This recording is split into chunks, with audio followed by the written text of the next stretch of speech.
I almost didn't record this episode because what I need to say scares the hell out of me. I spent the last year teaching you how to delegate, how to lead, how to step into your power as a CEO, and the whole time I've been playing small myself. I've been getting it done, I've been getting it out, instead of being moved by my own work. I've been teaching you to take up space while I've been carefully moderating my own voice. And on January 1st, this moment of pure possibility, I'm done with that. So this is me choosing differently, and I'm inviting you to choose differently too. Hey, welcome to She's That Founder Thursday edition. These are the quick rants, kick in the pants, velvet boot moments that represent me standing in the future, pulling you and myself toward an even stronger, better, more powerful version of yourself with AI as your co-pilot.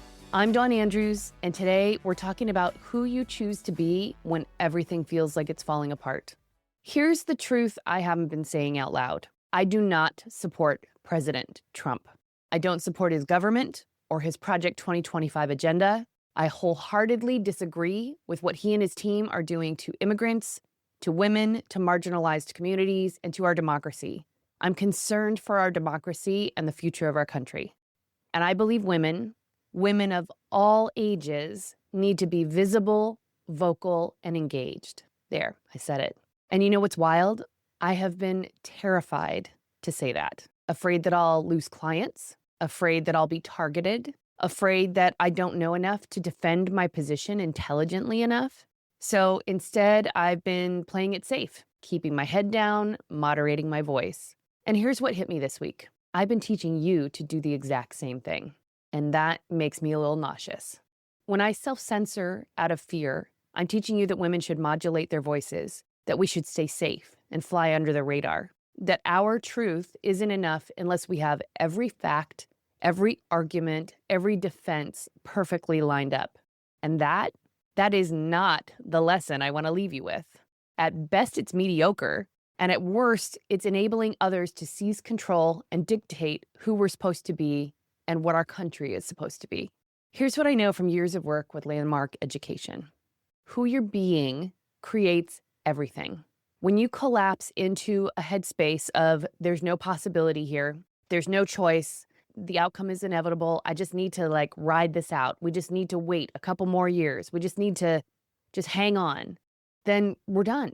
We become cynics. We become the people who drag everyone down with us. We are always teaching people who we are and how to be with us, how to see us, how to react to us. And when I'm leading from a place of fear, when I'm hiding my truth, when I play small, I'm teaching you that leadership means having all the answers before you speak. But that is a lie. Real leadership is choosing who you're going to be in the face of what's happening. It's choosing tolerance, kindness, empowerment, the possibility of equity and justice and compassion, and trusting that when you come from that place, when you operate from that place, even without all the answers, the best solutions present themselves, often in collaboration with others, even with people who disagree with you. So here we are, January 1st, 2026. You're setting goals for the year, you're planning your strategy, you're thinking about your team, your systems, your revenue targets. You're open to innovation. But here's my question. Who are you choosing to be while you create and pursue those goals? Are you setting them from fear, from just getting through, from hiding, from the version of you who's learned to play it safe? Or are you setting them from possibility, from your whole self, your values, your politics, your truth, all of it? Because here is what I have learned the hard way. The goals that you set from hiding will create a business that requires you to keep hiding. You'll hit your revenue target and still feel empty. You'll build your team and still feel disconnected from them and from your own work. You'll get it done and get it out and wonder why you're not moved by any of it. But the goals that you set from wholehearted truth, from bringing all of you, even the parts that scare you, these goals create something that you're actually moved by. So girl, listen, I don't have this figured out. I am scared too. I still worry that I'll lose clients, that I don't know enough, that I'll say the wrong thing, that I'll put my foot in my mouth. But you know what scares me more? Building a business and a life where I'm not allowed to show up fully. And that's what the leadership of our country right now really wants for me as a woman. and I'm not having it. Teaching you to delegate and lead and step into your power while I'm hiding mine, that is not 2026. I refuse to create that. So yes, it's inconvenient to speak up, but we simply must. Not because we have all the answers, but because who we're being in this moment matters. And I'm choosing to be somebody who leads from love, from possibility, from wholehearted truth, even when I'm scared, especially when I'm scared. Here's what I want you to take with you. 1, who you're being creates everything. When you lead from fear, you teach fear. When you lead from possibility, you create more of it for yourself and for everyone else. 2, the goals that you're setting today, set them as your whole self, not the version who's learned to play small. 3, you don't need all the answers. Hell no, you don't.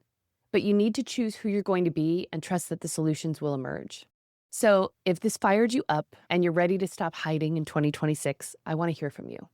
Join the AI for Founders community and tell me, what are you choosing to stop hiding this year? Let's do this together because none of us can do it alone. But for now, step into who you are wholeheartedly and go set those goals with vigor and fun. And just make sure that you're bringing the whole version of you, not the one who's learned to stay quiet. I'm wishing you the very best 2026, lovey. Take care, and I'll see you next time.